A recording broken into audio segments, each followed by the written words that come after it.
Өмір ғажап білгенге бәрі асылдан адамның. Жақсы жаман демегің, жаман дегендеріңнің көрерсің бір күні көмегін.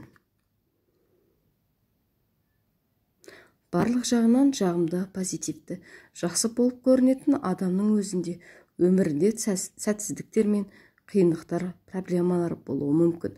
Демек, бұл салдары. Ал себеп мынада. Ол белгілі бір уақытта жаратушының заңдылықтарын дұрыс түсінбеді немесе дұрыс қолданбады.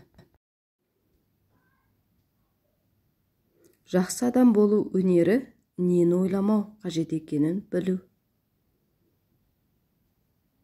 Жаман досың болғанша жақсы кітабың болсын.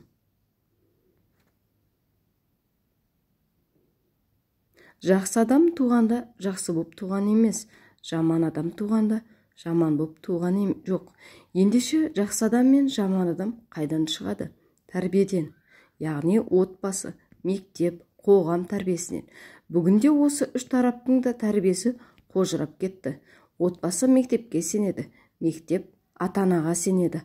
Ал біздің қоғам ол міндетін мүлде ұмытқан. Сөйтіп мына қоғам басы әртүрлі керекті, керексіз информацияларға, жүрегі кілең, қулық сұмдыққа толған. Бірақ ойсыз, санасыз, имансыз, жылаусыз, уайымсыз жас ұрпаққа толып барады. Менің қорқынышым осы. Жаман нәрсе болған кезде сіз жақсы нәрсе жасай бастауыңыз керек. Жақсы өлсе жеріне кіреді, жаман өлсе көріне кіреді. Дананы ойынан, батырды сойынан, ізгіні ісінен, жақсыны түсінен, көлгірді көзінен, суайтты сөзінен. Адамдардан тек жақсы нәрсені көру керек, ал жаманын олар өздері көрсетеді. Жақсыдан жаман туса, жыннан болар, жаманнан жақсы туса, нұрдан болар. Жақсының өнегесін айтасың, жаманның неменесін айтасың.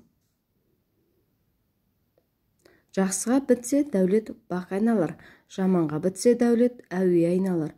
Басына ер жігіттің іс түскенде, арасы қас пен достың абайланар. Сөздің маңызы кетіп, самалы қалды, адамның жақсысы кетіп, жаманы қалды. Жақсыға айтқан сөзің ем болады, ақылы надандардың кем болады. Жамандарға насихат айтқан сөзің жаңғырыққан шорменен тең болады. Ағайынның ішінде бір жақсысы бар болса, қаумалаған көп жаман сол жақсыны көре алмас. Жаманнан туған жақсы бар, адам айтса нанғысыз. Жақсыдан туған жаман бар, бір аяқ асқа алғысыз. Жақсының жақсылығы сол болар, жаманменен қосылып сөйлемекке. Ар етер жаманның жамандығы сол болар, сөйлесе бетін қара етер. Ер жігіт ел жұртының панасындай, жақсы ел әмма жұрттың анасындай. Жақсыға ешкімнің де жаттығы жоқ, көреді бәрінен де өз баласындай.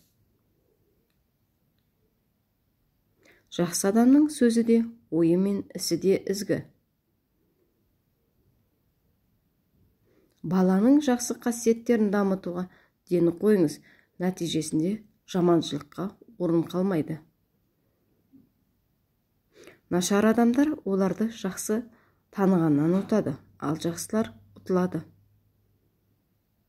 Жаманмен жолдас болсаңыз, көрінгіге күлкі етер, жақсымен жолдас болсаңыз, айырылмасқа серт етер. Егер адамдар өздері туралы жақсы нәрсе айта алмаса, бөтен біреулер туралы жаман нәрсе айтады. Жақсы мен жаманды ажыратып үйрететін адамға бәрін де беруге болады. Жақсы адамдардың жүрегінде жақсы, жаман адамдардың жүрегінде жаман ойлар жүреді. Жақсы адам көргенге оған теңелу жайында ойланды, ал жаман адамды көргенде өзіңді өзің зертте.